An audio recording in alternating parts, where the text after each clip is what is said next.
What's up, fam? Welcome back to another chilling chapter.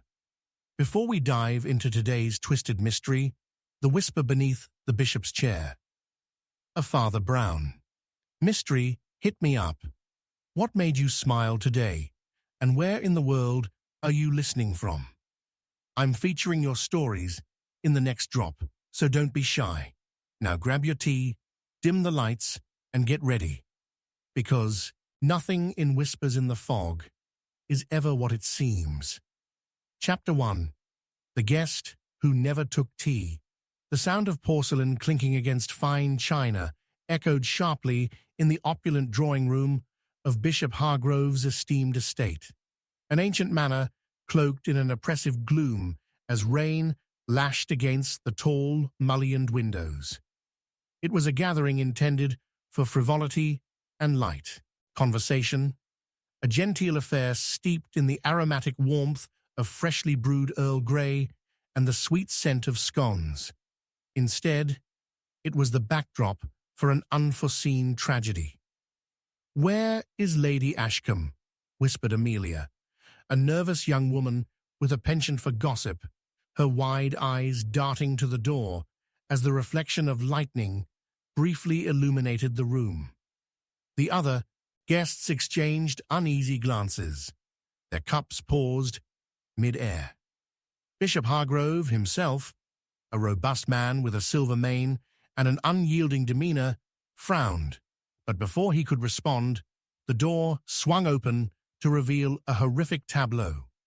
Cradled on the plush carpets, Lady Ashcombe lay twisted unceremoniously, her elegant evening gown stained crimson, a satin-bound letter opener protruding grotesquely from her chest.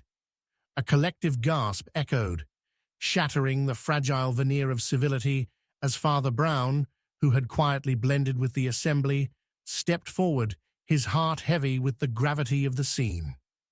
The rain drummed incessantly outside, turning the estate into a veritable island of dread. Father Brown knelt beside the body, his keen eyes absorbing every detail. The grotesque position of Lady Ashcombe's limbs suggested a violent struggle, and yet there was a curious calmness to her expression, as though she had been taken unawares without fear or malice. Turning his focus to the assorted guests, each one now pallid with shock, he discerned the flicker of apprehension mingling with their horror. "Gentlemen, this is no time for panic," declared Bishop Hargrove, his voice quaking slightly but resolute. "We must ascertain what happened here."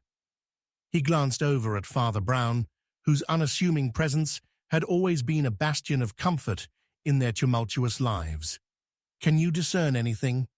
Father Brown hesitated, his brows knitting. "It seems our dear Lady Ashcombe had an unexpected visitor." A murmur rippled through the gathering, escalating into a chorus of whispered speculations, each sharper than the last. The most curious of the onlookers was Lady Clara, Lady Ashcombe's estranged cousin, who shifted her gaze nervously, her hands clenched tightly in her lap. Father Brown had previously observed the two women in argument, the air fraught with unspoken grievances over an inheritance long since contended. "Inheritance?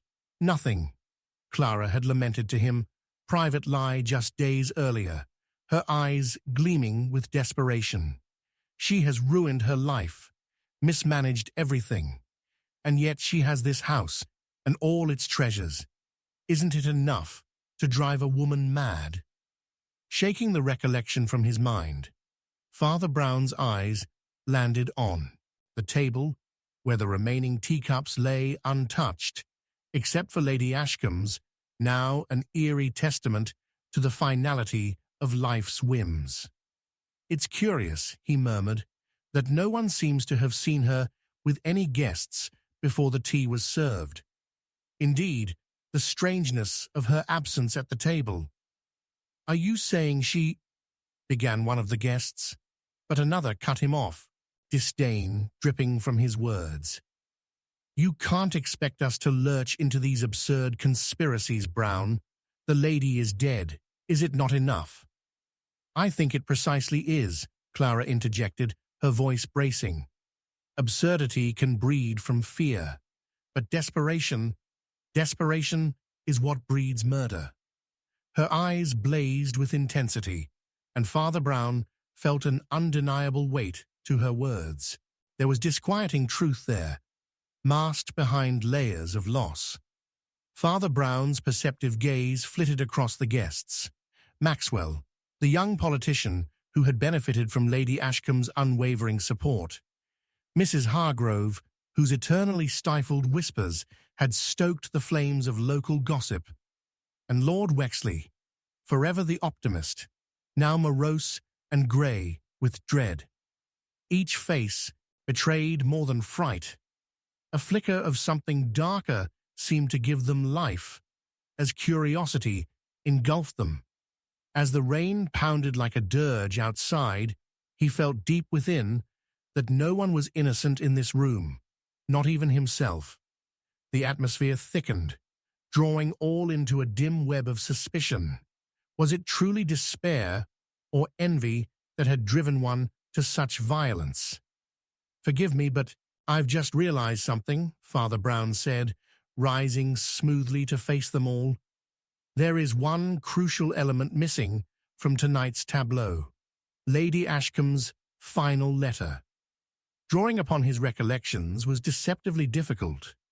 Something in Clara's eyes had unsettled his thoughts, yet the honesty sparkled within her for a reason. After all, hadn't he just caught the wisp of fragrance hinting at perfume stronger than the rest in the air around her? Bishop Hargrove frowned. "A letter? What on earth—" "The satchel she carried," interrupted Clara, sudden resolve feeding her nerves. "She insisted on bringing it with her earlier. She must have written something." It was then, with a determined stillness, that Father Brown approached the door, back to the hallway, knowing with sudden precision that the truth would lie beyond the empty teacups resting as a ghost of their previous function. He'd need to revisit the shadows, where her presence had lingered moments ago. "Stay right here," he instructed, the adamancy in his voice leaving no room for argument. "The killer may still be among us." He did not allow the moving shadows of doubt to overshadow the conviction inside him, surging forward into the dim corridor. And so, just as the wind howled and cloaked the manor in deep exhalation, Father Brown took his first deliberate steps into the darkness. The next chapter would reveal not only the tangible clue he sought, but also the unseen ties that bound them all beneath the surface of a pristine tea gathering, where a guest was welcomed but ne'er took her proper leave. He felt the pulse of the estate vibrate against the looming shadows, for the answers slumbered in the depths of hidden intent. Chapter 2. The Confession That Came Too Soon. The whistling wind howled against the gloomy estate, a mournful dirge that matched the somber inward gazes of the remaining guests. As Father Brown stepped into the dimly lit corridor, cloaked in shadows, he felt the prickling sensation of unseen eyes upon him, each blink of the dim overhead light, casting strange shapes that twisted and leapt just beyond reach. The faint scent of wet stone mingled with the ghost of tea lingering in the air, as if the very manor mourned its own tragic secrets.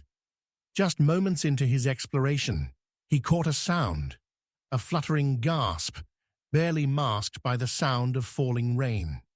It broke the stillness, charged with urgency.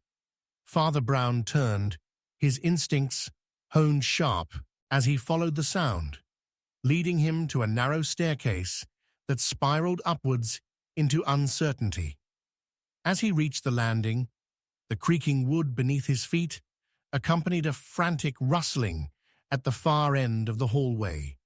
A small, almost ethereal figure appeared, The estate's housemaid, Eliza, her flaxen hair wild and her eyes wide, frantic embers radiating a tempest of fear.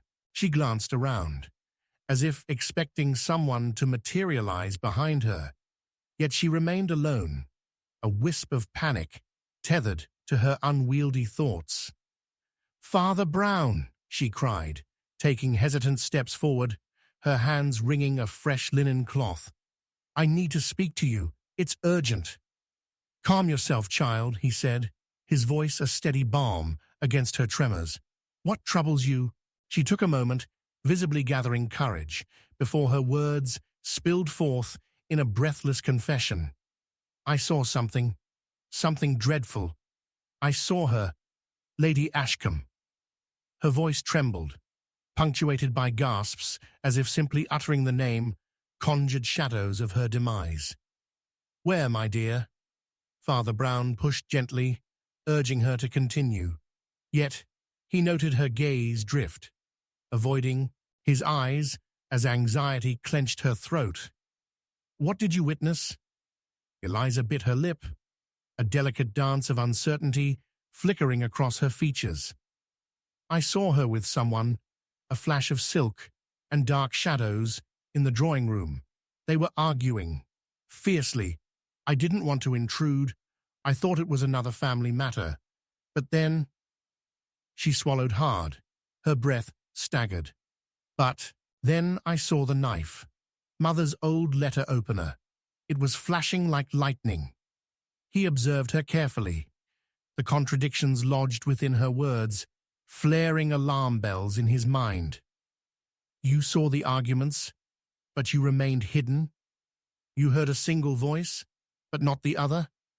"I was frightened," Eliza exclaimed, her grip tightening around the linen. I didn't want to get involved. I only came once the rain started, when it became too dark to see. But she was there, Father, lying on the floor like a fallen angel." Father Brown's brow furrowed deeper, almost chastising her for her belief that she could hide in shadows from the truth. "And did you see who else was there with her?" "No," she faltered, her voice trailing off, and for a moment appeared lost within herself, her delicate facade collapsing under the weight of memory. "There were only shadows. I heard words, sharp words, voices tipping into a frenzy, and then silence." "Yet you're here, confessing your knowledge," he pressed on, discomfort in his stomach. "You claim to know something vital, yet you speak of it like a whisper. Why the proximity to Lady Ashcombe if she was indeed in such grave peril?" With her hands trembling, Eliza took a step back. "Because I didn't want to understand it," she managed quietly, "or confront my own fear. When Lady Ashcombe didn't return for tea, I felt a small spark of obligation to tell someone, but—" She hesitated, taking a decisive breath before meeting his gaze, lingering for a heartbeat. "What if I don't remember it right? What if it's all a blur? I'm scared. What if my eyes—" "Fear should not rob you of clarity," he interjected firmly, despite the quiet ache in his heart for this nervous young maid burdened under shadows unseen. "If you saw something, then it must be your duty to share it fully. Lady Ashcombe deserves justice." "But what if I'm wrong?" she pleaded, her voice a whisper like the rain against the window panes. "What if I only complicate things more?" Before he could respond, a voice, smooth and mocking, rippled from the threshold behind him. "Complicating things is precisely what's required here, don't you think?" It was Maxwell, the young politician, standing with a sardonic smile that drew the room's dim light. After all, there's always a little joy to be found in chaos. Eliza shrieked softly, retreating and clutching the linen to her chest as if to frame a protective barrier around her frail figure. Father Brown turned sharply, the warmth of her fear coiling around him like a serpent. "Your timing is impeccable, Maxwell," he replied, his voice laden with the weight of restraint. "Why are you eavesdropping?" "Eavesdropping?" The politician feigned outrage, lifting an eyebrow. "Merely passing by. I can't let my dear colleagues contemplate the rough truth alone." He turned his brash gaze back to Eliza, a predatory glint in his eye. "The poor maid looks like she has just seen a ghost, doesn't she?" "No ghost, just our dear lady, Ashcombe, shorn of life," Father Brown replied sharply, stepping protectively towards Eliza. "What precisely were you hoping to gain by amplifying her fear?" "Fear?" he scoffed, brushing indifference like crumbs from his coat. "Number perception. I was merely reiterating the pulse of the manor. Everyone here has secrets, even you, Father. We can't all pretend despondency won't spill over into clarity." The last syllable dripped with suggestion, slipping away like the rain-soaked mist outside. Father Brown tightened his stance, feeling the air become thick with tension. Perhaps we ought to focus on words that uncover truths, rather than layer them like dust upon a forgotten shelf. "No, no," Maxwell's eyes glimmered with challenge. "Let's let Eliza speak, shall we?" The housemaid's face blanched, the tug of fear entwining around the statement, while Father Brown watched the way she swayed at the precipice between her testimony and the enveloping shadows. "Very well," Father Brown said, regaining control of the conversation. "Eliza, if you truly believe there's more that you witnessed, should we endeavor to find it within you? The truth must triumph amid our darkest fears." Just as Eliza took a step forward, a cacophony of thunder reverberated through the estate, startling everyone into silence once more. But from this charged stillness emerged something special, a glint of metal that caught Father Brown's eye from the polished table, where the remnants of their tea still lay untouched. As he moved towards it, he gasped. A small silver key lay there, etched with delicate patterns, two initials barely discernible but familiar to his memory. "Could it be?" he murmured aloud. "Just a key, Father." Maxwell scoffed, moving closer as if to negate its significance. Father Brown, however, felt a flood of clarity. "No, dear friend, a key can unlock much more than mere doors." He examined it more closely, his heart swiftning in anticipation. "This appears to belong to a locked drawer in Lady Ashcombe's room, where perhaps secrets far more treacherous than this evening's events are kept." Eliza seized the moment, her courage igniting once more. I remember she kept something important locked away, something about her past, and then we must find it," Father Brown declared firmly, the shadows now receding like the tide. "Whatever Lady Ashcombe wished to bury, whatever fear she carried, this key leads us straight to it." As they descended the staircase, in unity, their motivations intertwined by a need for truth, the rainfall intensified, hammering against the windows with a renewed ferocity. Father Brown knew then, as he folded the key into his palm, there were truths lurking just beyond reach, truths that could drown within the deluge of despair. And lurking in that softened gloom was the understanding that revelations were never without their own dangerous allure.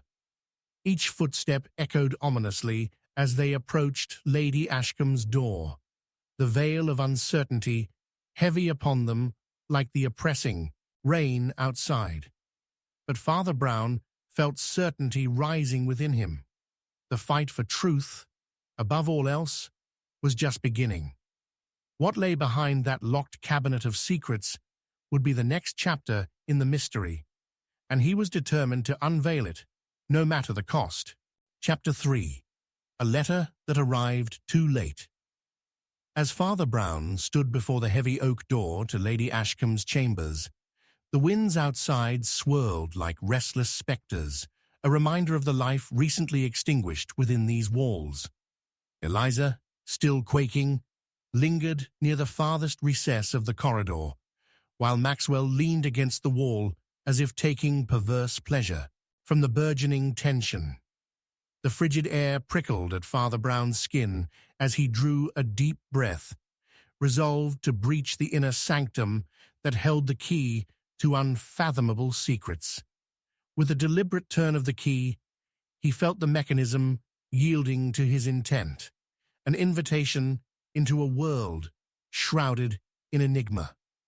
The door creaked open, revealing a dimly lit room where shadows danced.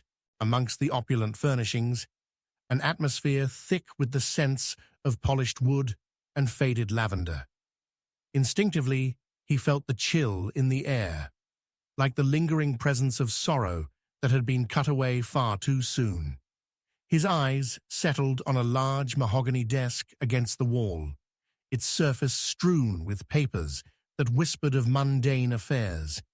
Yet the shadows harbored something deeper. Narrowing his gaze, he approached cautiously, each step measured and mindful of the echoes within the void. It was then that he noticed the dust-laden envelope, half hidden beneath a stack of unopened correspondence, its edges crisp, as though it had been overlooked, indeed, neglected on purpose. Carefully, Father Brown extracted the letter, the weight of the moment palpable in the heavy silence. The faint smile of recognition danced across his lips when he traced the delicate handwriting, familiar yet haunted. A letter from Lady Ashcombe's distant cousin, Edith, he murmured, recalling snippets of past conversations where her name bubbled to the surface like a submerged treasure. His heart quickened as he turned it over. The seal, intact, the address affixed, with an urgency that felt suddenly tragic given the circumstances. "Father, what is it?" Eliza's voice pierced the stillness, laced with a questioning tremor. Father Brown held the letter aloft. It seems Our Lady Ashcombe had correspondence she never had the chance to read. A message from Edith, one that could unveil not just her past, but what shadows lingered over her final days. "Why would she leave it unopened?" Maxwell interjected, his tone rife with skepticism. "If it contained something vital, surely she would have been eager to read it." "Ah, but that is often where the truth lies," Father Brown replied, his brow furrowed in thought. "It is human nature to evade, to tuck unsettling truths away. We guard ourselves against revelations that may shatter our illusion of safety or expose us to vulnerabilities." Eliza's eyes widened in realization as Father Brown meticulously broke the seal, the crisp tearing of the paper echoing within the silence, heavy with anticipation. His brow furrowed deeper as he unfolded it, reading aloud the elegant script etched on the page. "My dearest Lavinia, I write to you in a spirit of urgency. There are matters related to our family that should no longer be obscured under the veil of secrecy. I hope this letter finds you well, though it bears news that may disturb your peace. I have information regarding your late father's affairs that I believe you deserve to know. There are inheritances tied to our lineage that others may wish to lay claim to. I shall arrive unannounced to discuss them." Father Brown's voice trailed off, feeling the weight of unspoken truths coil in the air.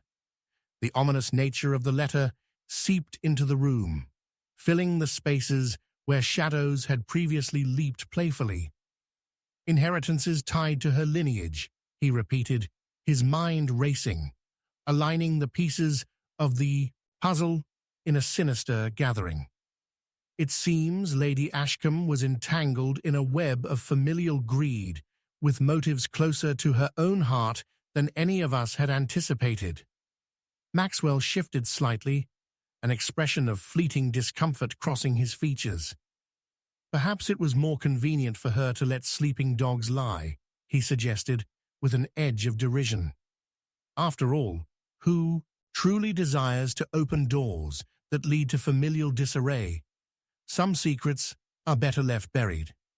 Father Brown's piercing gaze landed squarely on Maxwell.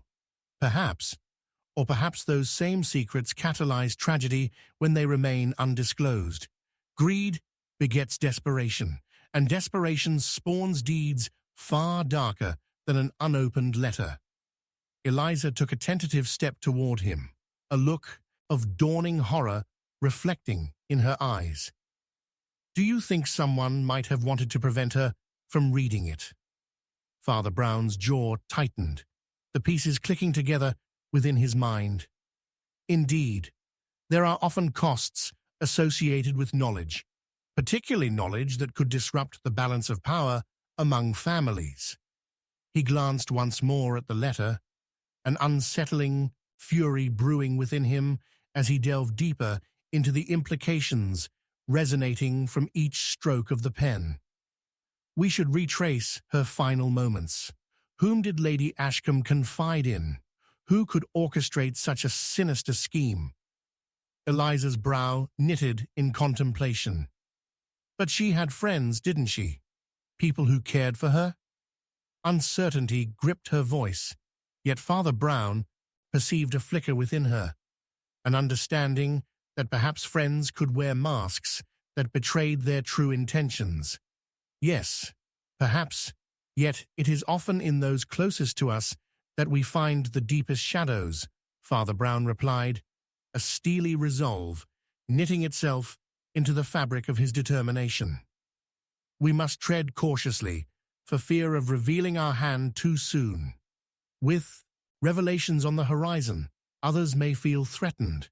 His words hung heavy as an incoming storm. The night grew darker outside, the rain falling in torrents, each drop hammering against the window like a relentless tide against rock. We must confront those who linger in the shadows of this estate, the family, the servants, and even those who feigned friendship. In doing so, we will surely unearth more than just the hidden secrets of the Ashcombes. We may find that many are guarding their own darker motives, he declared, folding the letter and tucking it inside his coat. With each second that passed, the tension seemed to coil tighter around them, a deadly anticipation as the storm raged outside. Above all, he sensed a deeper darkness close at hand, one that would expose the fragile ties binding them to Lady Ashcombe's fate. And in the back of his mind, a singular thought lingered. Her final warning had surfaced too late, the shadows now shifting, as if in mocking retaliation against the revelations yet to come. Come, we must ask our questions quickly and quietly, he urged, leading the way toward the door. Time is of the essence, and we may yet find that another letter perhaps is yet to arrive or has already been sent. As they exited the room, the insistent rain begins to pelt harder against the window panes. In the distance, a figure stood shrouded in darkness, a solitary watcher, cloaked in the shroud of the very secrets they sought to uncover. Little did they know that the key to unraveling Lady Ashcombe's legacy and unveiling the truth resided not just in her past, but also in the motives firing the flames of the present. A tangle of unrelenting ambition that demanded the ultimate sacrifice. Chapter 4. The Will in the Vicar's Study. The heavy rain lashed against the crooked windows of the vicarage, each droplet a whispered secret, spilling from the heavens. Inside, under the flickering light of an oil lamp, Father Brown stood at the threshold of the study, the anticipation thick in the air. The atmosphere crackled with tension as the assembled heirs of Lady Ashcombe shifted restlessly, casting furtive glances toward one another, their faces shadowed with a cocktail of grief and concealed animosity. Maxwell reclined in an armchair, arms crossed defiantly, while Eliza nervously fidgeted with a lace handkerchief, wringing it as if it were a talisman capable of staving off the brewing storm. The vicar, a solemn man accustomed to the weight of despair and loss, flicked his eyes nervously to his watch, as though willing the time to hasten. "Let us not delay any further," he urged, clearing his throat, which trembled as much as the voices that filled the room. Did she leave a will, or merely arguments over her possessions? Maxwell scoffed, flowing red wine pooling in the glass, reflecting the flicker of the wee lamp like blood against a pale surface.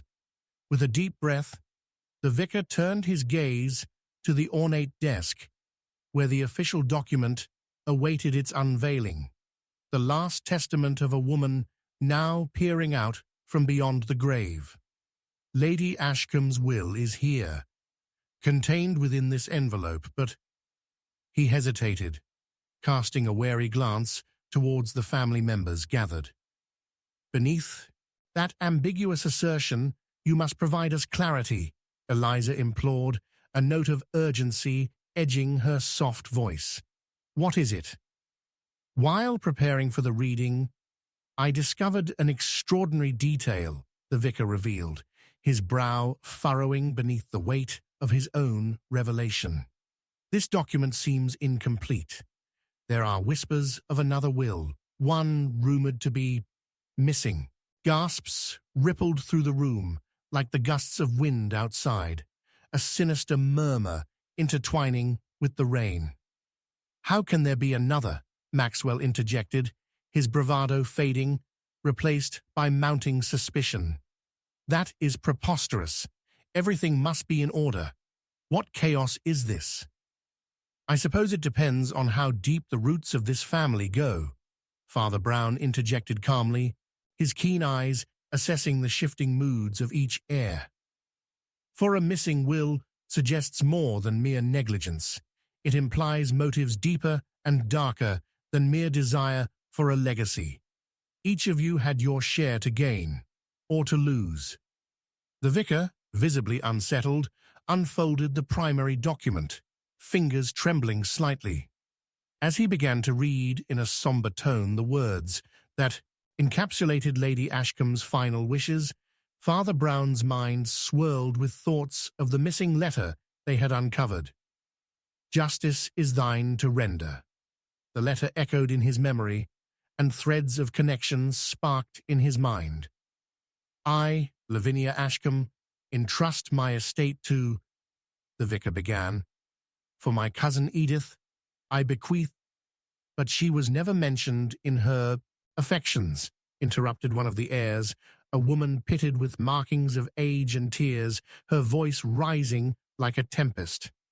How does this cousin hold claim to our family's legacy? A clamorous debate erupted, filling the space with cutthroat accusations and past grievances unearthed like unturned soil. Father Brown observed with the precision of a hawk diving toward its prey, marking the size and lowered eyes, the guilty fluttering of hands that belied hidden agendas. Enough, Father Brown finally exclaimed, silencing the tumult with his commanding presence. You speak of legacy as if it was solely of wealth, but what of the shadows lurking behind it? Jealousy, fear, and betrayal often conceal the most precious inheritance we hold, the knowledge of our true selves. Someone here has a reason to conceal a will, to erase its very existence. Seeing the tension coalescing into a defensive stance, his gaze zeroed in on one figure, a man too still amidst the writhing uncertainty. The vicar, who appeared rattled under the scrutiny. Tell me, vicar, did Lady Ashcombe ever confide in you about family secrets? The vicar hesitated, fingers trembling against the edges of the will. shadows cast by the lamp obscuring his expression. Her concerns were often vague.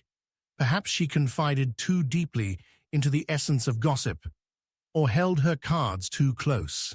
Maxwell interjected. What a splendid charade to entertain. I sense you know something more. The vicar's lips tightened as Father Brown quelled the rising tide of chaos with a deep inhalation. There is a truth we must confront, he said, a calm yet determined voice rising. The key we found earlier unveiled the hidden emotions of Lady Ashcombe's past. It is but a whisper in the wind of murkiness, cloaked in pettiness. The vicar met Father Brown's unyielding gaze, shame washing over his features as if he were caught in vice. There were rumors of a will that Lady Ashcombe never finalized, a will lost during her late father's passing, a document that entitled her mother's estate, which, if revealed, casts an unflattering shadow on certain heirs here today, Father Brown concluded, glancing around the room, keenly observing the exchanged looks of despair mixed with anger. I would never, Maxwell began, yet the vicar interjected quickly. You must understand, what would she have done if she had revealed the truth? Father Brown's eyes danced with revelation. And what would you do to maintain your grip on this inheritance? He drew closer, his voice growing softer, saturated with certainty. Every heir's position, every hidden resentment, holds a potential for violence. Even a missing will might provoke mortal fear. The atmosphere in the room thickened, the collective breath of the family hitching as accusations collided and doubts coiled like serpents. Tension weighed heavy within the confines of the vicar's study, no longer the comforting refuge it once seemed.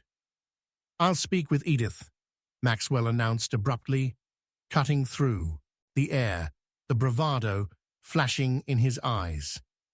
We'll discover if the rumors hold any weight. Will she grant you the truth, or will she wield your inquiries as knives? Father Brown challenged, each word like a balm on the surface of smoldering embers. You must tread carefully, lest you wake the dark spectres of this estate. Yet the storm outside raged on, the wind howling like a restless spirit, as shadows danced along the walls, and echoes of long-buried legacies threatened to unfurl, and with them consequences that could shatter lives as swiftly as a cracked mirror.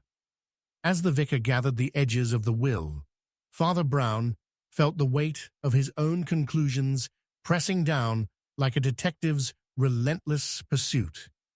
He turned toward the door, catching a glimpse of lightning striking somewhere in the distance, illuminating a fleeting figure, a silhouette patently fitted with intent, part of the family, and yet more of a mystery. With resolve, he laid another card on the table. The truth, I suspect, is entwined amongst those who dare cling to shadows, and we shall not find peace until every riddle is unwrapped. The vicar nodded solemnly, yet the air within the study bristled with the unspoken danger lurking just beneath the surface. Resolutely, Father Brown led the way, knowing the unfolding tale was but in its infancy and the whispers of conspiracies were far from silent.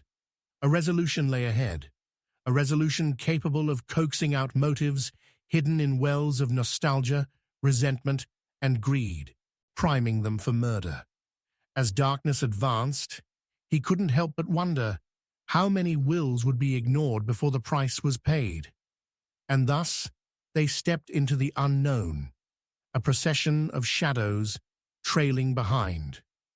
A promise of confrontation was at hand, one that could yield either salvation or calamity, and the path was now indelibly set upon, one with consequences far larger than any single plan, a web of familial entanglements that would either rupture or bind forever. Chapter 5. An alibi as thin as mist. As the relentless rain drummed against the vicarage roof, Father Brown stood outside the creaking door of his study, the palpable tension serving as an ominous reminder of the storm brewing both inside and outside. His heart raced when he caught sight of two figures in heated discussion near a flickering lamppost. Maxwell, ever confrontational, his face a mask of indignation, and Eliza, her brow furrowed in a mix of anguish and determination. The words exchanged were indistinguishable against the whistling wind, but the urgency in their tones spoke volumes. Whatever their disagreement, it proved the fragile nature of trust among Lady Ashcombe's heirs. Without missing a beat, Father Brown decided to interject. "Excuse me, but I couldn't help but notice the fervor in your conversation. Are we unearthing buried grievances, or perhaps a fresh wound?" Eliza straightened, a blush creeping up her cheeks. "Father Brown, it's not what it appears. We were discussing—" "Lady Ashcombe's will, of course," Maxwell scoffed, cutting her off. "Shall we expect her ghost to return with more secrets? We're simply fated to wrangle over a piece of parchment." "A parchment that could unravel years of enmity, Maxwell," Father Brown said, his tone steady but firm. "I must remind you all, we are in the midst of something far more treacherous. The past can wield unsettling power over the present." "Power?" Maxwell barked, arms crossed stubbornly. "What power does grief afford us? She's gone, and now we squabble over what remains. This circus of secrets must end." "Your bravado, Maxwell, teeters on denial," Father Brown replied, gazing thoughtfully at the distant shadows blemished by the rain's silver streaks. "Was it grief that drove you home that evening after the reading, or perhaps a deeper fear of what was to be revealed?" Maxwell's eyes flashed, emotion rippling just beneath the surface as the storm veiled the evening in a thick fog. "I was home, and that's all that matters. Eliza can attest to that." "Can she?" Father Brown arched an eyebrow, sensing the cracks in their alibis. "Eliza, would you care to share what you saw that night?" "What I saw," Eliza stammered, her fingers twisting the lace handkerchief as if it were a lifeline. I was preparing for Lady Ashcombe's wake, Father. My mind was clouded with dread." "But where were you precisely when the letter arrived announcing Lady Ashcombe's passing?" Father Brown pressed, the keen investigator probing deeper. "Outside in the garden, fetching fresh blooms," she replied quietly, eyes darting away. "And what of you, Maxwell? You claim you were here among us," Father Brown said coolly, assessing the guilt painted across Maxwell's features. "Your argument rests thin as the mist surrounding us." "Enough!" Maxwell's voice shot through the night, cutting through the air with ferocity. "I had no part in this, and to suggest otherwise is deeply insulting." As the storm raged outside, the low rumble of thunder underscored their mounting suspicions, mirroring the tension simmering within the small gathering. Father Brown's keen instincts shifted like the wind's direction, and a hunch began to form, one that beckoned for exploration. He decided to adopt a calculated diversion. "Perhaps we ought to investigate the garden then. What we need is a tangible clue, not just feeble words battling through the fog." "Do you think the garden holds answers?" Eliza asked, confusion mingled with intrigue. "The night air is heavy with whispered intentions," Father Brown replied, gesturing for them to follow. "We must rely on the traditional forms of investigation, observation, and discovery through the delicate blooms." The assembled party trudged through the rain, a somber procession against the backdrop of mounting thunder and the creaking of branches disturbed by wind. As they emerged into the garden, the moon struggled to pierce through the storm clouds, leaving the shadows dense and nebulous. "Over here," Father Brown called, gesturing to a tangle of blossoms besieged by rain. "These roses appear poorly tended. They were pruned just before Lady Ashcombe's death. Wouldn't you agree?" Maxwell looked puzzled. "What does that have to do with anything?" "The act of pruning can symbolize a great change, a necessity of clearing out the old to make way for the new," he mused, trailing a finger along a broken stem. "But more importantly, I suspect many were drawn to this garden, contemplating their next moves, strategies as intricate as thorns beneath the surface. Are you implying—" Eliza's voice wobbled, anxiety draping her features. "Are you saying that one of us might have intended foul play?" Father Brown nodded slightly, sensing the discord swell. "An alibi must rest upon scant evidence. A falsehood may lie beneath layers of habit." Maxwell exhaled in frustration. "You mean to wizard us into a fright?" Taking a step forward, he disruptively kicked a small stone, sending it skidding across the sodden ground.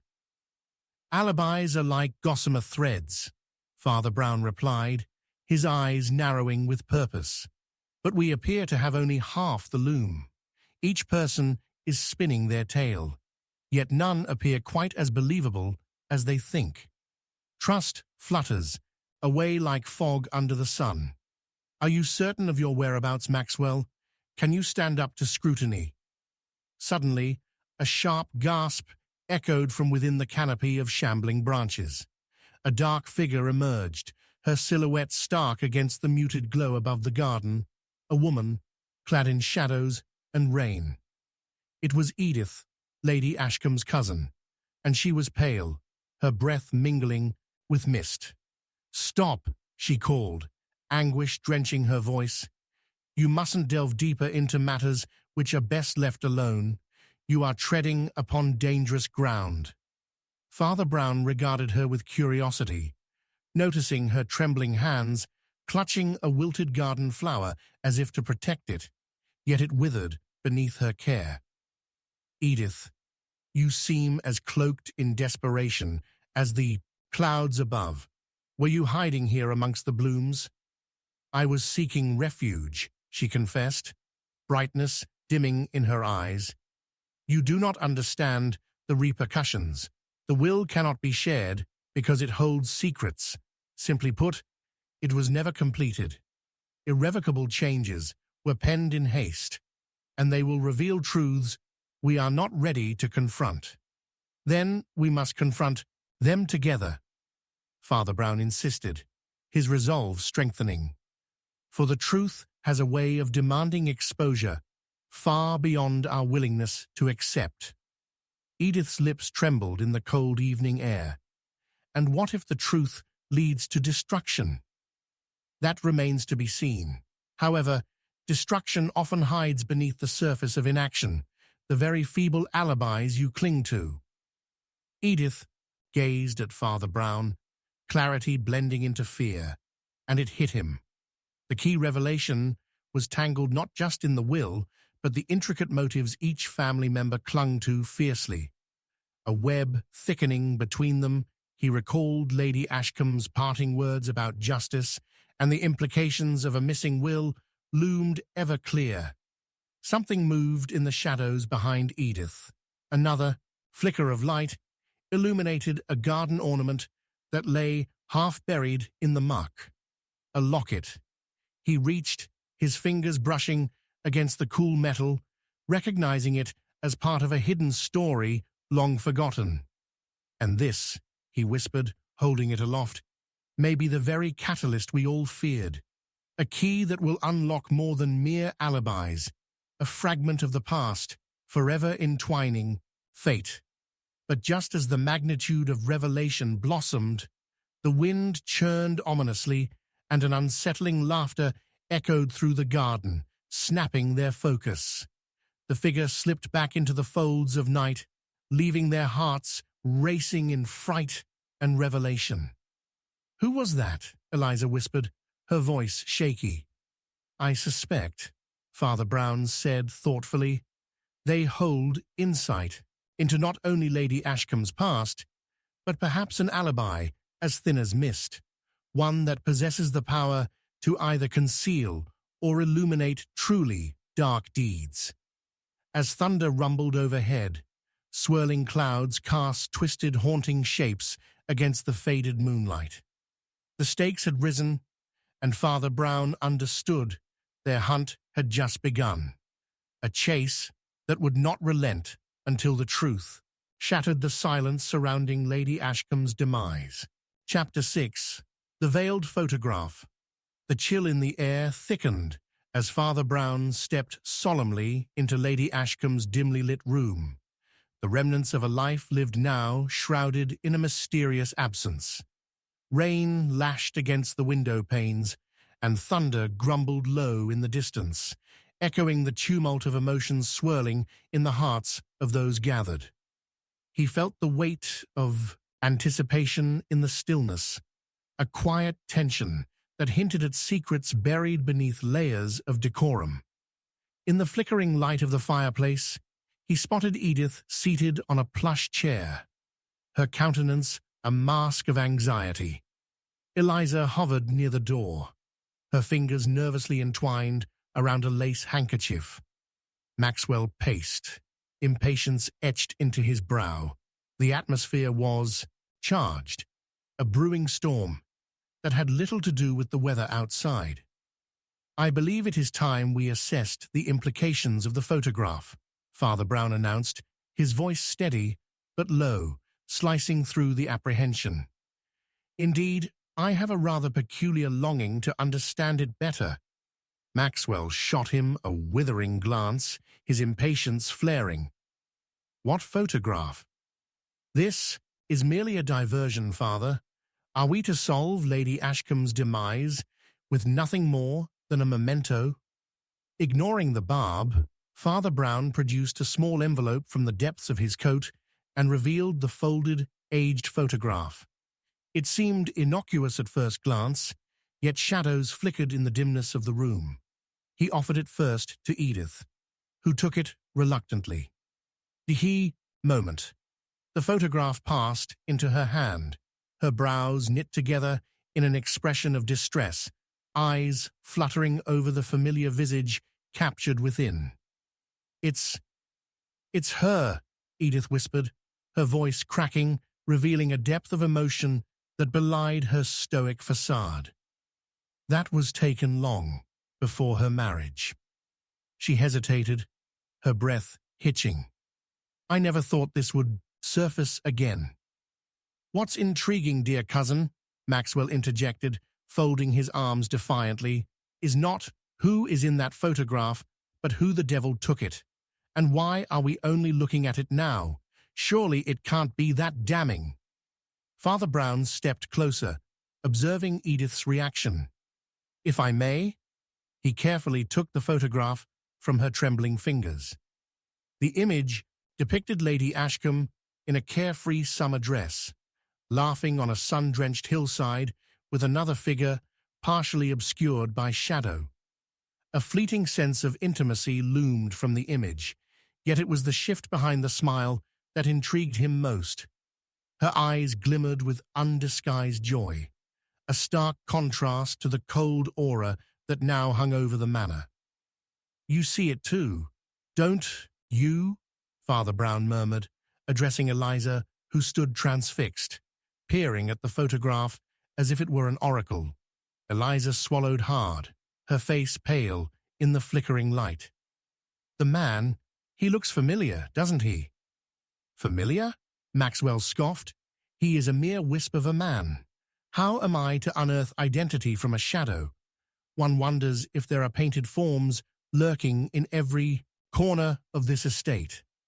Father Brown ignored the cynicism and scrutinized the photograph closely, tilting it to catch the light. there was something subtly etched on the back. "Ah," he breathed, excitement simmering just below the surface. "What is it?" Edith asked, stepping closer. "An inscription. It reads, 'To my dearest, from T.' It appears our Lady Ashcombe had a secret affair, or at the very least, a fondness for this tea." With the thunder reverberating outside, Father Brown felt the very essence of their tension coalesce as he pieced together this seemingly innocuous clue. Maxwell's expression shifted, uncertainty creeping into his bravado. "This changes nothing. Lady Ashcombe was her own keeper, a respectable woman. To imply otherwise is outrageous."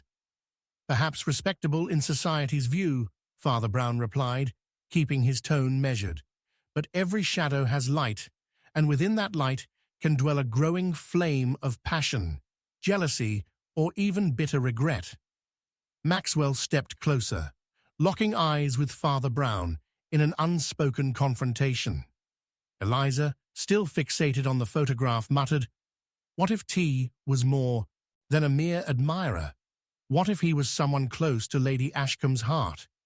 Someone who could easily turn resentful?" Father Brown regarded the photograph anew, allowing the emotions in the room to churn around him. "Revealing who T is could untangle the web, constricting each of you. Perhaps Lady Ashcombe's death isn't simply a product of envy, a mere casualty of fortune gone awry, but a calculated end driven by desires woven through time." "But how does that warrant murder?" Maxwell challenged, his formidable facade trembling. "What drives man or woman to such irrevocable measures? Grief, disappointment, or the desperation to safeguard a secret?" Father Brown countered, his eyes narrowing slightly. "Secrets become burdens that cannot be carried alone, and those consumed by darkness can lash out, seeking to protect their own, a cruel instinct. Tell me, Edith, do you recall anything? A mention of tea in Lady Ashcombe's musings?" Edith's expression grew distant. There were whispers of an old flame. I dismissed them, believing Lady Ashcombe had moved past her youth with such fervor. But I felt her sorrow shadowed by someone she was never wholly free from. "Ask yourselves," Father Brown implored, leaning closer, "whose grief transformed into unchecked anger? Who among you felt spurned by Lady Ashcombe's past?"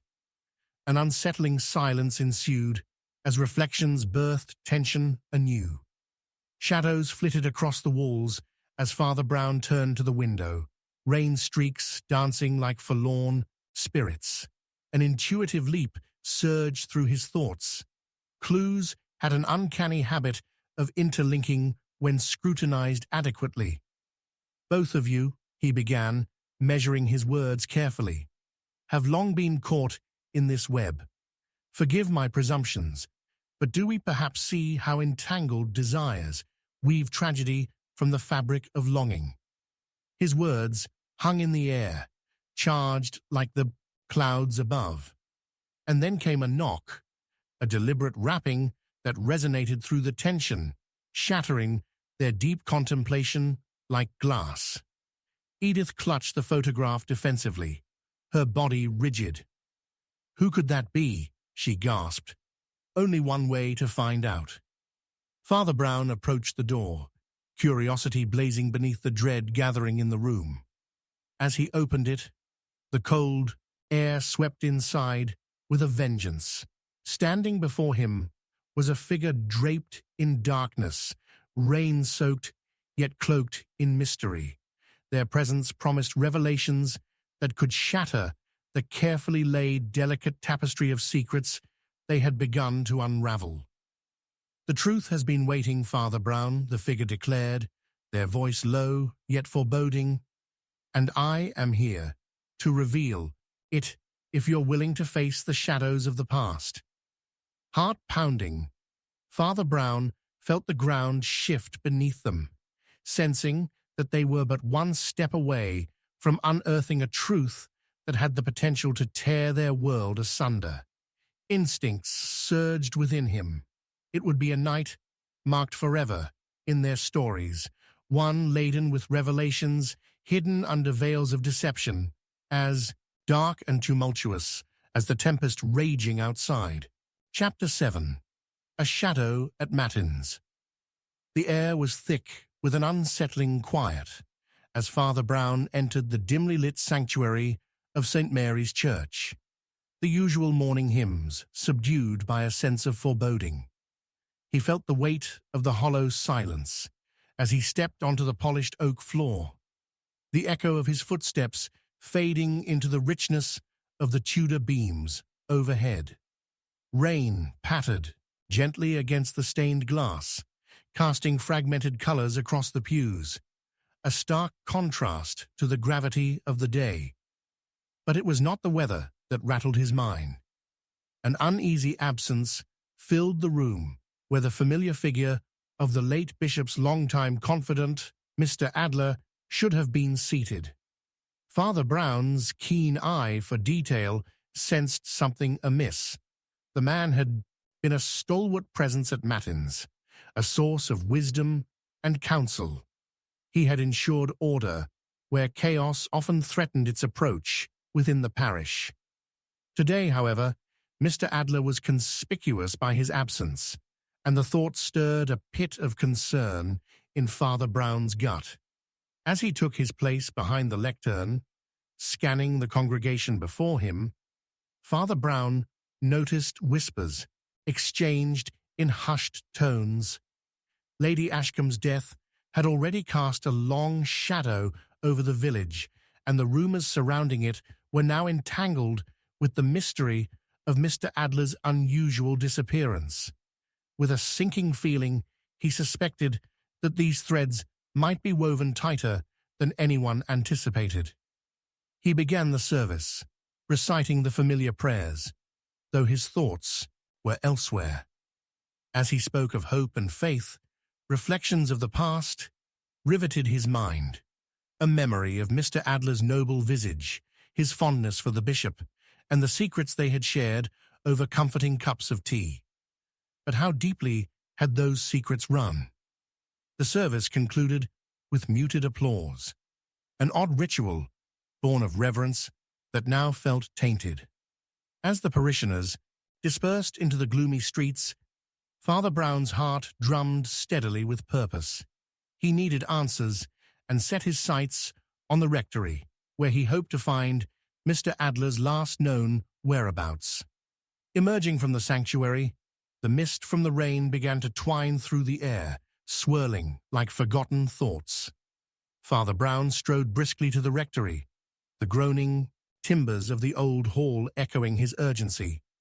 Inside, he found Sister Agnes in the kitchen, her hands deep in flour, but her expression morose. "Good morning, Father," she offered, though her smile felt brittle. "Sister, have you seen Mr. Adler this morning? He was absent from services." A shadow crossed her face, one that spoke of something troubling more profound than mere absence.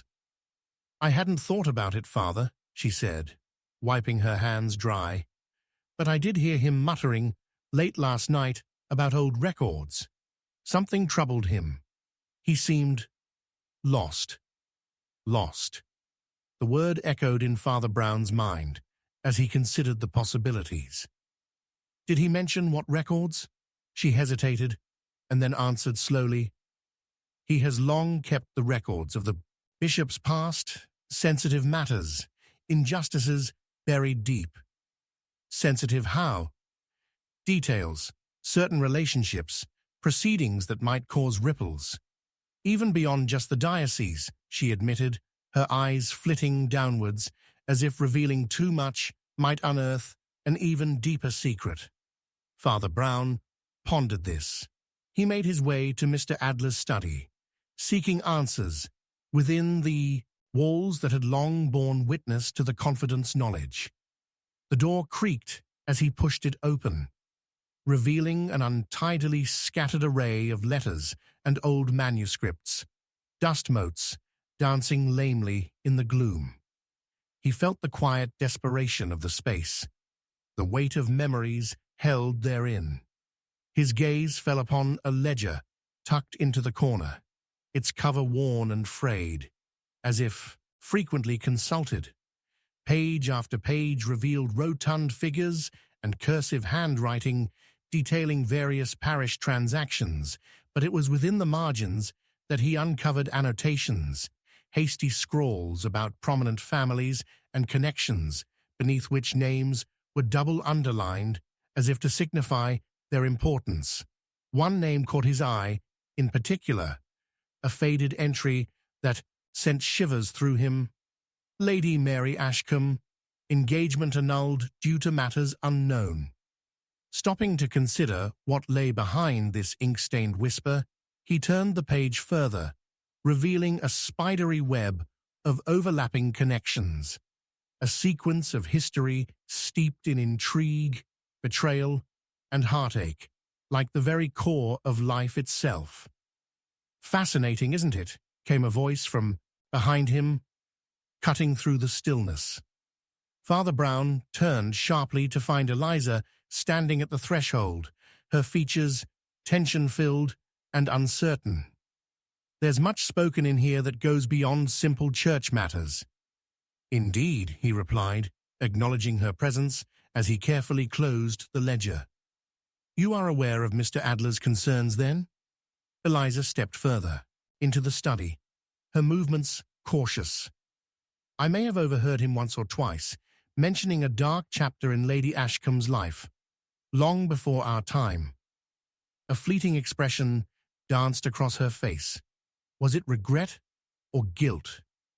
Something about a betrayal or a scandal that could ruin more than just her. Father Brown nodded, his thoughts racing. This could explain his absence. He may have felt burdened by the weight of the past, knowing what it meant for Lady Ashcombe's reputation. Or feared that if those secrets came to light, she added, fixing him with an intense gaze, the repercussions would be dire. "You've seen how despondent Maxwell has become. He knows the weight of expectation and honor. You think that could lead to desperate actions?" Father Brown's brow furrowed at the implication. "I don't know, but it's clear that whatever Mr. Adler discovered could shake the very foundations of this family." She paused, and the gravity of the moment hung heavily between them. He may have paid for those secrets with his life. Father Brown's heart raced, a familiar pit forming in his stomach. He had seen it before, the lengths to which people would go to protect their reputations and those of loved ones. Perhaps Adler stumbled upon something he shouldn't have. If there is a secret that binds Lady Ashcombe's past to the present, could it lead to more casualties? Eliza's breath caught. "You think he might be in danger?" "If he isn't already," Father Brown answered quietly, his resolve hardening. "We must find him." Suddenly, amidst their intense contemplation, a parchment fell from the desk, catching Father Brown's eye. It had one name hastily scribbled in the corner: T. Whitmore. A chill snaked down his spine as the implications struck him forcefully. His mind raced as pieces of a dark puzzle came together. "This changes everything." Eliza stepped closer, the air thick with urgency. "What must we do?" But who could T really be? A tempest was brewing, and as Father Brown gazed at the rain streaming down the window pane, so fully aware that their investigation had merely scratched the surface, a more profound truth waited just beyond the clouds. As he took a steadying breath, he realized the answer lay just out of reach, entwined in shadows that could tear worlds asunder. With every instinct ablaze, he knew they had little time. "We shall need to confront this head-on, Eliza. for understanding the past may be the only way to save them all. Now help me find Mr. Adler, for the storm isn't over yet." Behind him, the shadows continued to whisper, their tails swimming in darkness, a deceitful dance that might yet trace back to the heart of a hidden sin. The fragile veils of the future were fraying, and as Father Brown pressed onward into the abyss, he sensed the journey forward would lead him into peril, and the truth might be far grimmer than imagined. Chapter 8. The Hidden Room Beneath the Stairs. The storm had grown more furious as the night deepened, each crack of thunder punctuating the heavy tension hanging in the air like a freshly drawn bowstring. Father Brown stood at the entrance of the Ashcombe estate, the wind whistling through the trees that lined the drive, whispering secrets of old. He shivered, not from the chill, but from a sense of urgency that had firmly taken hold of his heart. With a glance back at Eliza, he murmured, "Whatever we find within these walls may redefine everything we know." As they stepped into the manor, warmth enveloped them, yet shadows seemed to cling to the corners, biding their time. Father Brown closed the door behind them with a soft thud that reverberated in the silence. The vast foyer, adorned with portraits of stern ancestors, stared down upon them, their gazes as enigmatic as the manner in which the current inhabitants had woven themselves into the tapestry of scandal. "Where to, Father?" Eliza asked, her voice barely above a whisper, tinged with both trepidation and anticipation. "Let us begin where secrets often make themselves manifest. Beneath the stairs," he replied, his intuition guiding him as he led her deeper into the house, navigating past an echoing corridor lined with polished oak. The door to the drawing room beckoned, its opulence an eerie contrast to the shadows that flitted beneath the surface. Father Brown examined the staircase leading to the upper floors, worn, wooden steps creaking as if disturbed from a long slumber. "There, Eliza," he pointed toward the side of the stairs, where the intricately woven carpet bore an unsettling indentation, an unused space. Something about its placement tugged at his senses, as though it contained a hidden truth. "What are we looking for?" she pondered, tilting her head, puzzled. "Concealment often holds secrets, my dear." Without waiting for further inquiry, Father Brown knelt to inspect the area more closely. His fingertips brushed against the carpet, feeling the weave. With a subtle tug, he lifted it aside, revealing a small, weathered door, its edges softened with age and neglect. The lock was fastened tight, but the craftsman's fingerprints were still visible in the wood, a sigil of a past that refused to be forgotten. "Quite remarkable, isn't it? Whoever wished to keep this hidden meant to preserve something of significance," he said, a spark of excitement illuminating his eyes. A flicker of determination coursed through him. His instincts told him they were on the edge of an important discovery. "But how do we get inside?" Eliza queried, her fingers hovering nervously over the handle. "Patience." Father Brown stood back, his mind racing with thoughts of the people involved in this unfolding drama. He recalled Mr. Adler's late-night mutterings, merging with Eliza's recollection of Lady Ashcombe's past, a haunting betrayal drifting through their conversations. There was something hidden, a thread within a tapestry waiting to be pulled. Drawing a deep breath, he surveyed the door closely. Finding a clever lift in the wood, he pressed against the edge, wincing slightly as the stubborn mechanism finally relented, swinging open with a protesting creak. An unexpected rush of stale air swept out, akin to the breath of a long-forgotten secret, and with it came a gust of dust, swirling like the memories of time itself. Father Brown and Eliza exchanged a glance before stepping into the dimly lit chamber beyond. The musty aroma of age enveloped them as they paused to survey the forgotten space. Gloomily adorned with cobwebs and reliquaries dusted with neglect, the room felt locked in a moment of history, lending it both an air of reverence and foreboding. "What could this possibly have to do with anything?" Eliza whispered, her fingers tracing the cracked spines of leather-bound tomes stacked haphazardly on a rickety shelf. "Perhaps more than we could imagine," Father Brown replied, his eyes scanning the walls. The air was thick with potential revelations, and the scattered artifacts echoed emotions long buried. He stepped further into the room, uncovering a faded tapestry embellished with images of saints. "These themes, loyalty and betrayal," he murmured under his breath, as if trying to decipher a deeper code designed by artisans of the past. At the far end of the room, an old desk took center stage, clearly neglected through the years. Father Brown approached it cautiously. His hands shook slightly as he opened the top drawer, revealing scattered letters, half illuminated by rays of muted light filtering through a cracked window. Tossing aside irrelevant missives, his heart raced upon discovering an unsealed envelope that bore the same hastily scrawled handwriting as the parchment marked T. Whitmore. "Can you see this, Eliza?" he called, holding the letter carefully. The paper yellowed with age, as if attuned to the weighty truths it safeguarded. "This is crucial." "What does it say?"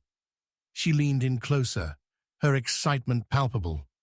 Father Brown unfolded the letter delicately, cautioning against tearing the fragile parchment. As he read aloud, a chill crept through the chamber. "To conceal the past is to ensure a future haunted by memory. If Whitmore were to know, it would surely cost us all our lives." "Who was Whitmore?" Eliza interrupted, eyes wide with intrigue. "An individual tied to the bishop, perhaps?" "A name seldom uttered in these halls," Father Brown pondered, turning the letter over to reveal a secondary message scrawled hastily in the margins. "Someone had to carry the burden of these secrets. This is more than a family affair. It's a web that implicates so many, including the very people we thought we understood." "But what does it all mean? Who are the lives at stake?" Eliza questioned, her brows knitted in concern. Before Father Brown could respond, a sound caused them both to freeze. A shuffle from behind echoed through the chamber, a furtive movement that spoke of potential danger. The possibilities rushed into Father Brown's mind as his instincts honed in on a calamitous reality. The past was dangerously threading itself into the present once more. "Eliza, we need to—" The door creaked open unnaturally, revealing the shadowy outline of a figure. Father Brown's heart thundered as surprise flickered across his face. He had no time to waste. "Run!" he shouted, his voice piercing the tension. Their discoveries now stained with the ink of urgency and dread. With footsteps pounding beneath them and adrenaline surging through their veins, they dashed back toward the exit, the room seemingly closing in around them. As Father Brown glanced back over his shoulder, he caught sight of the advancing figure, a face half hidden in darkness, but undeniably familiar. In searching for clarity, he muttered, his thoughts racing toward a horrific conclusion. Some shadows may be more dangerous than others. "Eliza!" he shouted again, as they burst from the doorway, momentum carrying them away from the encroaching threat. The storm outside raged louder, the rain thrumming against the ground like a desperate heartbeat. They had stumbled upon something that trembled with significance.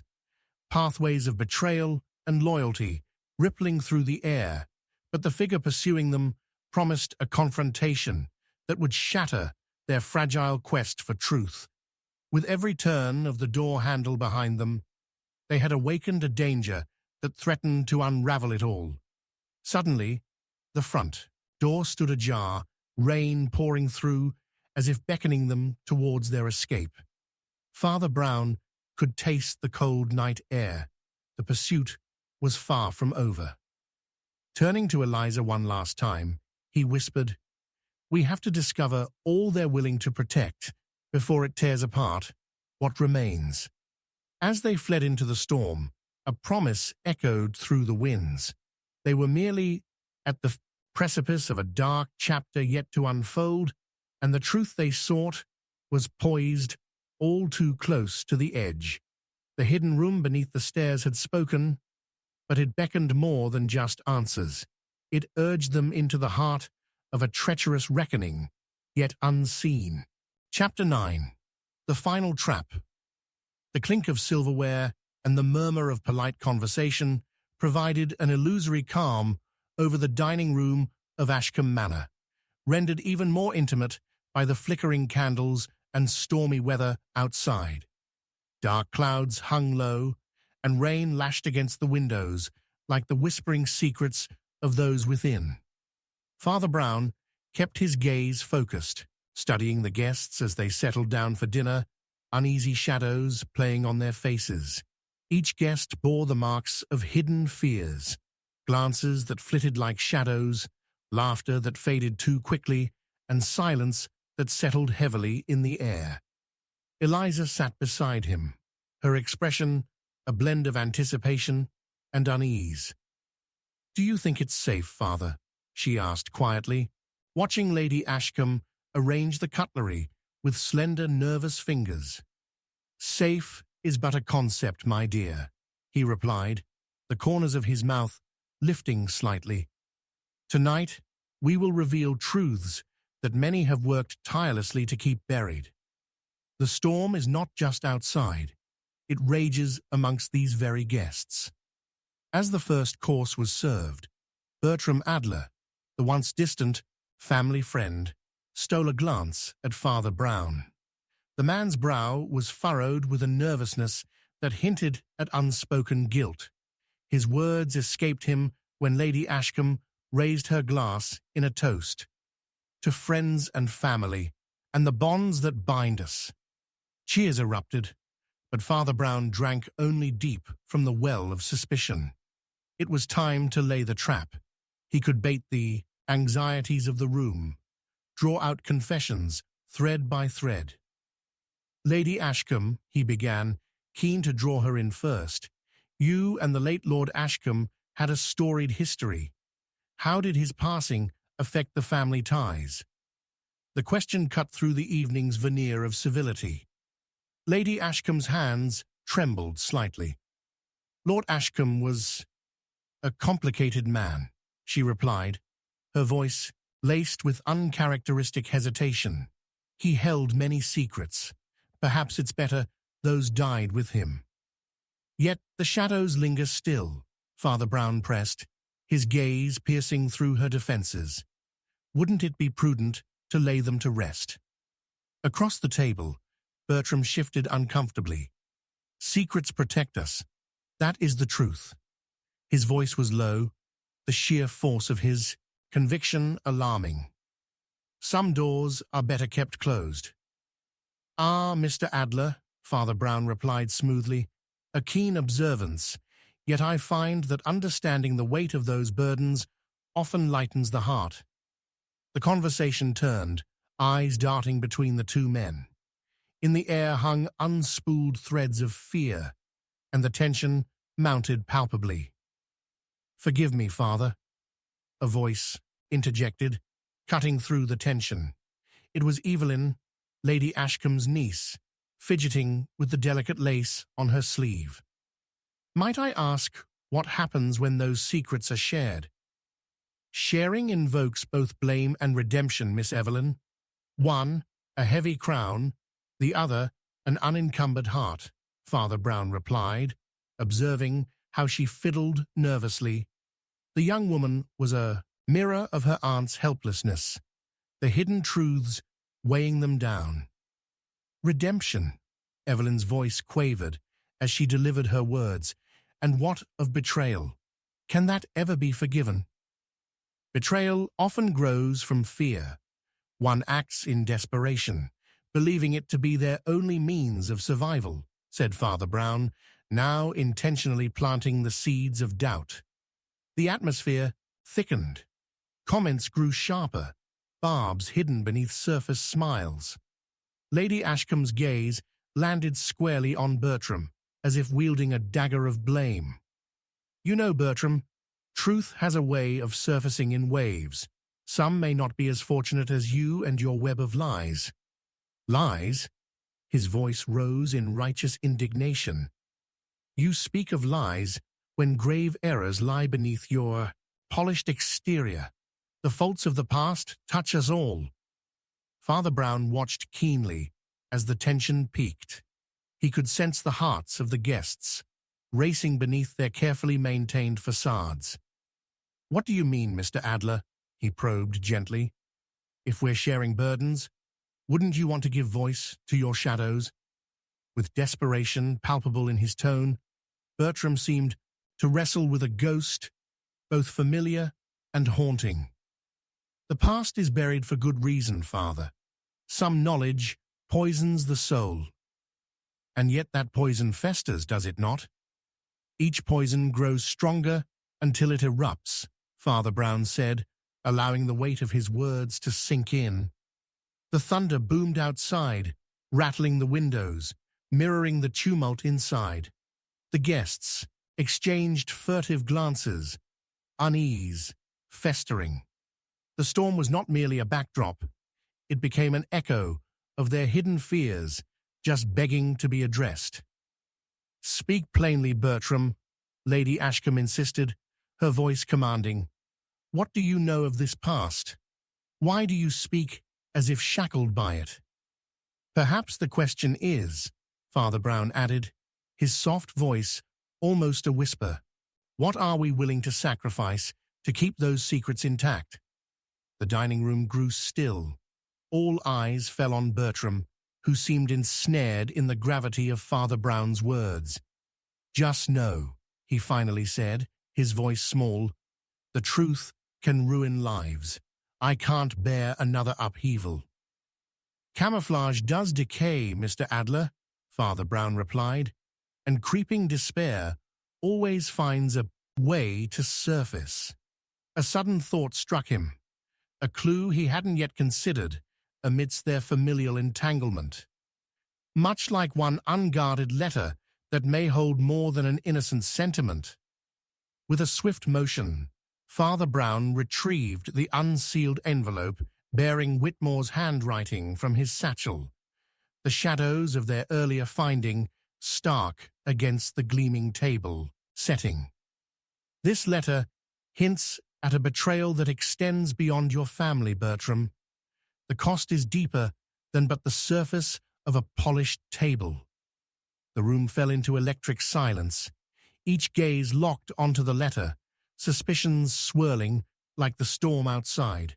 There, their fears gleamed in direct sunlight, deathly truth poised for unveiling. A crescendo of confessions lingered, just at the brink. Outside, the tempest roared, seeming to shake the very foundations of Ashcombe Manor as Father Brown's voice rang sharp through the wearisome air. Will you all bear witness to the truth before it confines us? Each of us stands at the edge of revelation, hovered by the precipice you all fear to tread. As the final syllables echoed within the dusty walls, a figure in the doorway emerged, drenched from the storm, their face hidden in shadow. Time seemed suspended, the undeniable tension sharp as a razor's edge. In the very heart of that storm, was it a friend or foe awaiting revelation? The weight of confession navigated between them, the truth poised to shred the fabric of deceptions tethering them together. Father Brown felt the currents shift, sending icy fingers creeping along the nape of his neck. They were moments away from an incredible truth, leaving them all nakedly exposed.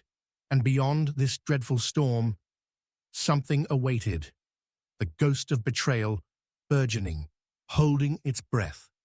The night stretched long, secrets begging to be unearthed as the final trap was set. Only one question remained. Who would emerge unscathed, and who would fall victim to their own shadows? The rain lashed against the ancient roof of Ashcombe Manor like an urgent call refusing to be silenced. Each droplet resonated with the unease simmering inside as Father Brown ascended the creaky staircase leading to the attic, his heart a metronome of caution. The atmosphere twisted with foreboding, the air thickened by the weight of secrets yet unshared. If the truth were to be found anywhere in this house, a place brimming with hidden relics of faith, it was likely entangled in the dusty corners of the attic, where light seldom penetrated. The attic door, slightly ajar, groaned in protest as Father Brown pushed it open, revealing a vast expanse of timber and shadows. He stepped inside, the wooden floor creaking beneath his weight. The scent of aged paper and mothballs filled the air, a reminder of memories long forgotten. Scattered antiquities recalled a time of devotion, each piece cloaked in reverence and the echoes of prayers once whispered. In one corner stood an old altar, adorned with faded statues and crucifixes, their meanings heavy with history. "Father, do you think—" Eliza's voice trailed off as she timidly entered behind him, her eyes wide with apprehension as they scanned the dim, cluttered space. "Courage, my dear," Father Brown advised softly. "Sometimes what we seek can only be found amidst the shadows." He stepped further into the room, drawn almost magnetically to a trunk half obscured by an old tapestry. Its surface was coated in a fine layer of dust, as if it had not been disturbed in years. Father Brown knelt before it, the chill of the wooden surface pressing against his fingers as he unclasped the latch with unease. With a gentle push, the trunk creaked open, releasing a stale breath of air that had long been trapped inside. Father Brown's gaze fell upon the contents: old religious texts, photographs that captured solemn faces, and a battered leather-bound journal. But it was the glint of gold peeking from beneath a folded cloth that drew his full attention. He reached in and retrieved a cross, an ornate piece, rather jewelry than an ordinary instrument of faith, carefully engraved with intricate designs and gemstones that sparkled even in the dim light. "Look, Eliza," Father Brown murmured, holding the cross before her. "What do you make of it?" She inspected it closely, frowning at the craftsmanship. "It's beautiful, but I don't understand. What does it mean?" "Perhaps more than merely a decorative object," Father Brown replied, turning the cross over in his hands. "Its prominence suggests a connection to the previous lord of the manor, and its opulence raises many questions about devotion and sin." As he spoke, he couldn't shake the feeling that this piece was a symbol, a representation of the conflict between faith and a darker past, one that might be intimately tied to the murder they had been investigating. The manifesto of guilt and redemption swirled within him as he considered the nature of the soul struggling beneath the weight of its secrets. This belonged to someone who may have clung to their piety while harboring shadows, or buried them so deeply that they manifested in something monstrous, Eliza added thoughtfully, like murder. Father Brown nodded in silent agreement. Drawing closer, he flipped through the journal next to the trunk. Entries dated back several decades began to unravel tales of regret and despair. Thoughts spilled across the pages in a frenzied handwriting that oscillated between clarity and chaos. As he rifled through the pages, a familiar name surfaced: Whitmore. Each mention described a relentless search for redemption amidst personal demons. Evelyn mentioned something about betrayal, Eliza recalled, her brow furrowing. Could this— Yes, Father Brown cut in, his heart racing as he made the connections. This might offer insight into the psychology behind the murder. Whitmore's struggle hints at an affair, something hidden that caused ripples beyond mere infidelity. This cross could signify an ultimatum: faith challenged by dark desires. The rain intensified outside, a torrential downpour that seeped through the very fabric of the manor, awakening whispers of unspeakable truths. Father Brown could feel the tension of the gathering storm, matching the turmoil brewing within Ashcombe's walls. We must return to the others, Eliza. The previous discussions no longer seem frivolous. We have found something, the cross, and perhaps this journal will turn the waters. As they descended the attic stairs, Father Brown's mind raced with possibilities, battling a cacophony of doubts. Who had written the journal, and who would bear witness to the layered truths? Stepping back into the dimly lit corridor, they emerged onto the main floor where the echoes of voices floated up from the candlelit dining room. "What if we are wrong?" Eliza asked hesitantly, glancing back toward the attic with a touch of fear. "What if the secrets we uncover lead us to more darkness?" "No," Father Brown replied resolutely, gripping the journal tightly. "Only light can dispel darkness, and the first step toward healing is to address the past. In confronting the truth, we find redemption, for ourselves and perhaps for others." Yet, even as he spoke, he felt a chilling certainty in his gut. There were layers upon layers yet undiscovered. The journal fluttered eerily in his hand, revealing an unsettling entry that sent a jolt through him. A name entangled in unsettling confessions and ramifications: Bertram Adler. "Eliza," he said sharply, halting mid-stride, "it's possible that this journal unveils more than simply betrayal. If Bertram was somehow connected to Whitmore and this cross, we are standing at the edge of dangerous territory." Father Brown's pulse quickened, and the tension constricted around them in palpable silence. Would it be too late to stop the darkness from swallowing them whole? Should they return to the dining room now, or could they risk being plunged deeper into the very depths of that darkness?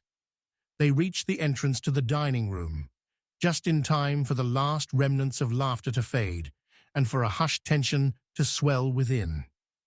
Glancing at each other, they both knew they had no choice but to proceed. As Father Brown gripped the journal tighter, a sudden realization struck him. Sitting among the guests was not simply a family grappling with tension, but a collective lost in shades of betrayal, each hiding a fragment of the truth. He turned to Eliza, his eyes stern yet resolute, a dangerous flicker lighting within. "Eliza, this isn't merely a family affair. We unravel not just a murder, but a complex web of emotions. That cross doesn't just signify faith. It may hold the key to unraveling everything we have struggled to comprehend. Only by facing the deepest shadows can we bring forth the light." With that, they stepped into the dining room, their presence framed against the backdrop of flickering candles, where laughter faded like ghosts amid the brooding atmosphere. The tension was thick, heavy, with a waiting silence. At that moment, all eyes turned toward them, unspoken words blocking the air as secrets begged for release. Would they find salvation among the shattered remnants, or would the unrelenting tide of the storm drown their efforts before they even began? As they advanced into the heart of Ashcombe Manor, the night wrapped itself around them like an inescapable shroud, holding its breath, waiting on revelation, on confrontation, on the unraveling of what could no longer remain hidden. The last confession. The air inside Ashcombe Manor felt electric, charged with an anticipation that crackled through the flickering candlelight. Father Brown stepped gingerly into the dining room, closely followed by Eliza, the weight of the journal and its ominous revelations heavy in his grasp. The storm outside raged on, thunder clapping like ominous applause, drowning out the apprehensive whispers wafting from the assembled guests. With every passing moment, secrets twisted like tendrils around their hearts, waiting to strike. The room's occupants, Bertram Adler, Evelyn, old Miss Hutchinson, and the steadfast Inspector Davis, were frozen in various states of unease. Evelyn's finger trembled slightly as it traced the rim of her wine glass, her face pale under the glow of the chandelier. Bertram, his posture deceptively relaxed, observed them with a hawk-like intensity that betrayed the tumult within. "Father Brown," Bertram's voice broke the silence, smooth yet laced with threat. "I trust your foray into the attic was fruitful. Have you unearthed more of that nonsense?" Father Brown locked eyes with him, recalling the journal's dreadful insights that showcased Whitmore's burdens, including a dire connection to Bertram. "Nonsense can often take on a curious guise, Bertram," he replied calmly, his voice steadying the air thick with tension. "What we found, a letter from Whitmore and an ornate cross, offers more than mere musings of betrayal. It exposes a web of guilt that ensnares you all." And these words settled over the gathered assembly. An uneasy ripple formed. Inspector Davis shifted, fingers tightening around the table's edge. "You imply we are harboring murderers among us, Father?" he queried, his tone equally incredulous and accusatory. "I imply that the poison of secrets often breeds misdeeds," Father Brown clarified. "Your suspicions may be mislaid upon mere appearances." At this, Evelyn leaned forward, the spark of desperation igniting her blue eyes. "But the truth is what all of this should hinge upon. You spoke of betrayal, Father. Do you truly mean to point fingers without understanding the depths of our struggles?" Father Brown regarded her thoughtfully. "Knowing one's struggles should not necessitate hiding its consequences. The cross we uncovered, buried in forgotten crevices, holds a mirror to past sins. It foreshadows violence stirred by unaddressed passions." Bertram scoffed softly, attempting to mask his discomfort. "Curious poetry for a priest, Father Brown. Do you seek drama for the sake of theatrics?" "Drama?" Father Brown remarked, his gaze firm. "What is drama in the face of life? It is often the very essence of human turmoil, and it may be the catalyst for understanding your tragic circumstances, unveiling layers forgotten even by yourself." The shadows cast by the candlelight flickered ominously, and at that moment a clap of thunder seemed to shake the very foundation of Ashcombe, as if echoing the conflict brewing inside the room. Eliza sensed the unease building and took a step closer to Father Brown. "Don't you see, Bertram? The cross is not merely an ornament. Hidden within its history lies the very heart of your buried conflicts. Why did Whitmore keep it? Wherein lies your connection to him? Do you fear it might connect you more than you are willing to admit?" This struck a nerve, the color draining from Bertram's face momentarily before steely resolve returned. "I know him only by reputation. His persuasive charm held sway over many, but he had no power over me." "Indeed," Father Brown interjected, yet this very decorum could mask a dangerous fragility beneath the surface. Connections made in shadow have a way of illuminating even the darkest motives. Did not Whitmore threaten your standing? Did he hold leverage against you? At this, the room stood still. Miss Hutchinson's attention flickered to the others. She seemed older in that moment, weariness hanging heavy on her. I have seen enough turbulence in this family to last a lifetime, she spoke softly, her voice trembling, yet resolute. It is no surprise you point fingers, Father, but what I want to know is what lies beneath. Even the gentlest of souls can hold darkness. This perspective drew gazes, even Bertram's glint of unease deepening. People change, he asserted, but the quiver of his voice betrayed him. Do they? Father Brown pressed. Or do they simply conceal their true selves until a sin is brought to the fore? You all were entangled, you and Whitmore, in a dark dance of deceit. An affair, or financial ruin perhaps, and someone could have sought fatal resolution. Evelyn gasped, loss of composure evident. No, you cannot mean to accuse Bertram. Would the man you loved ever kill? She speaks with loyalty, Father Brown said, his voice softer, threading understanding amid the rising tide of suspicion. Yet loyalty can blind one to confronting realities. Whitmore's affairs were not only of the heart, but entangled with ambitions and legacy. As thunder rumbled once more across the sky, another guest entered the room. This time, it was Evelyn's sister, Miranda, left soaked from the storm. Her presence changed the atmosphere, replacing the mounting tension with a sharp focus. You've all lost sight of what matters. Truth. It is time we aired our confessions before any more blood is spilled, she declared boldly, her expression fierce.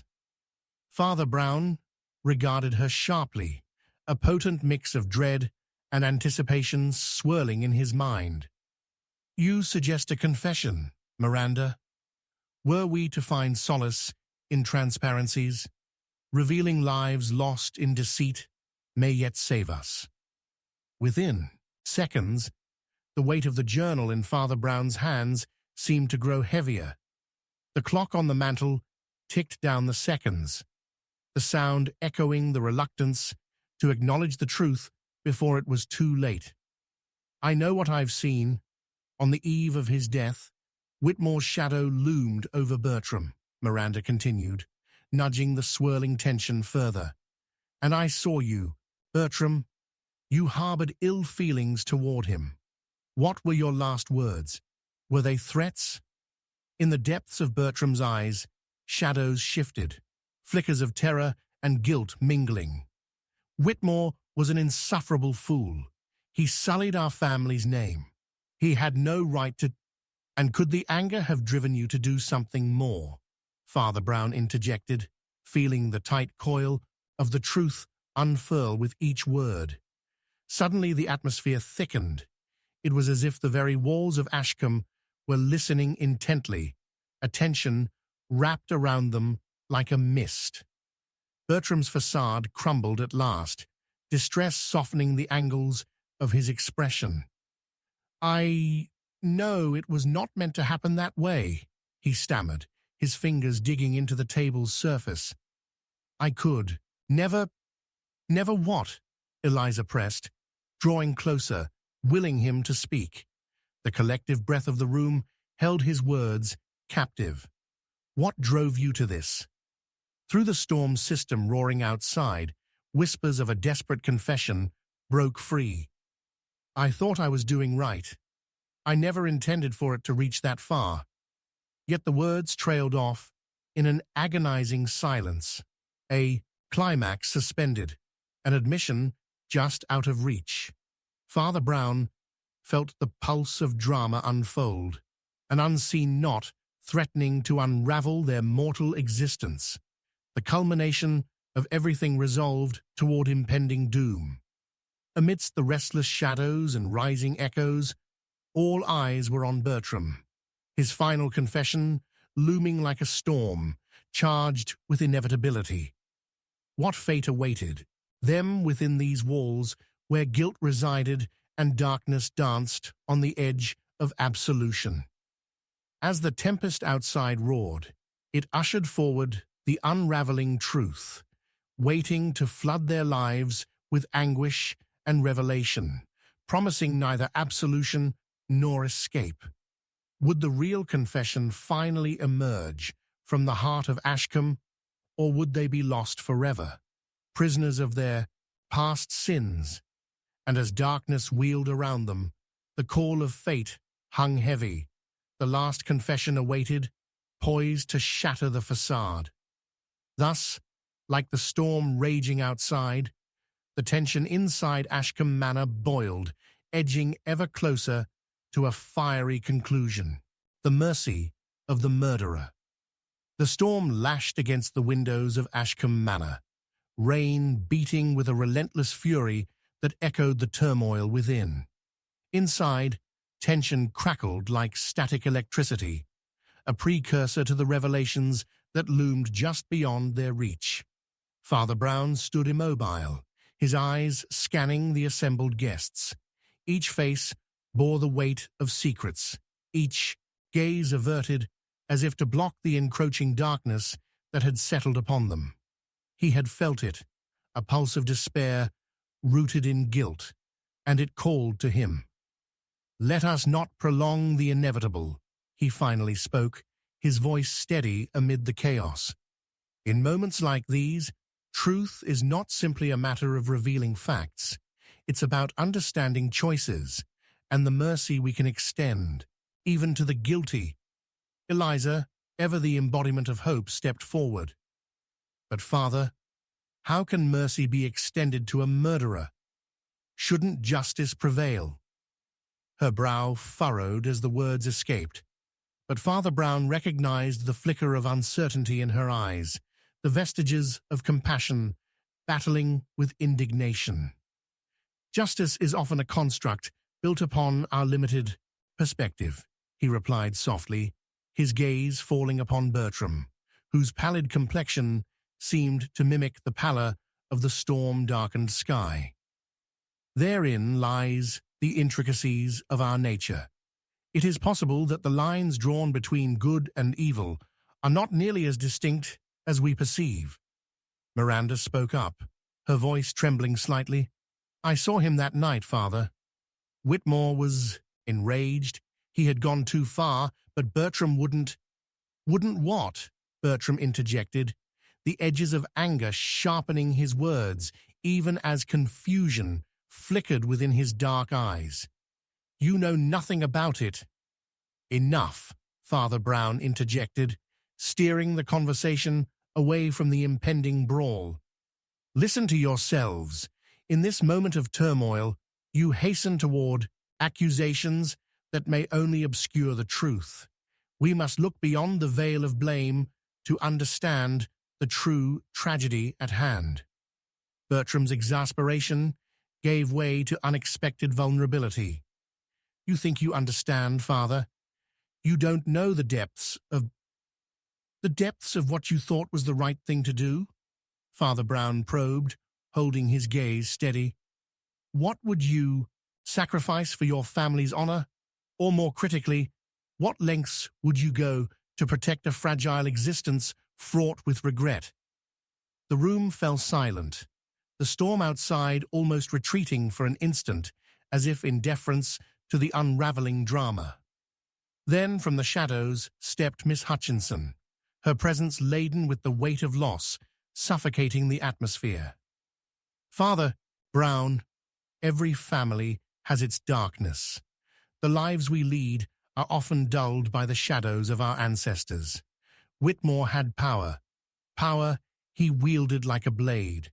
And Bertram, I'm afraid the hidden scars run far deeper." "Are you suggesting I'm culpable?" Bertram challenged, bitterness twisting his features. "I was merely trying to safeguard my family's reputation." "It's never that simple, is it?"